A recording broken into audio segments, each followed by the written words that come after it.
Na taboru mi je bilo zelo všeč, dosti novih stvari sem se naučil, imam občutek, da bom imel zdajle malo več spoštovanja. Za tabor Morsi mladi sem slišal prek očeta, ki dela v vojski. Nameravam zaprositi za vojaško štipendijo in se seveda tudi zaposliti v vojski.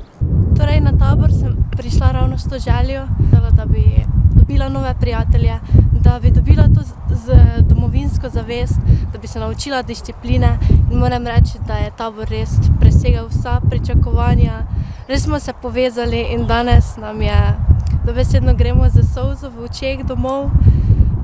Pa na zimskem taboru Morsi mladi sem spoznal na začetku, da se res želim pridružiti Slovenski vojski in to nadaljevati kot mojo kariero.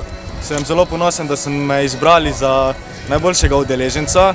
Sem se tudi zelo trudil, pomagal drugim in mislim, da je to nekako zasluženo, ampak si vsak zasluži svojo nagrado, ker se je vsak trudil po svoje. Jaz sem dobila priznanja za najboljšo udeleženko zimskega tabora Morsi mladi 2020. Sem zelo ponosna na to, vesela. Mislim, da sem še kar dobro streljala od punc. Potem vem, da sem bila vztrajna. Probala sem nekaj novega, pač nikoli v življenju še nisem stala niti na smučah. Pa smo zdaj smučali pa vse, tako da... Imeli smo čudovit teden, nasmučali smo se, imeli smo tek na smučeh. Res, naučili smo se discipline, zlaganje oblek, postroja, postrojitvenih pravil. Res, izkušili smo to vojaško življenje in tega tedna, te izkušnje res ne bi zamenjala za nič na svetu.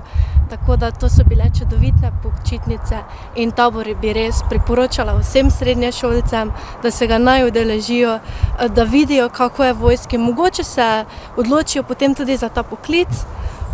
Vse.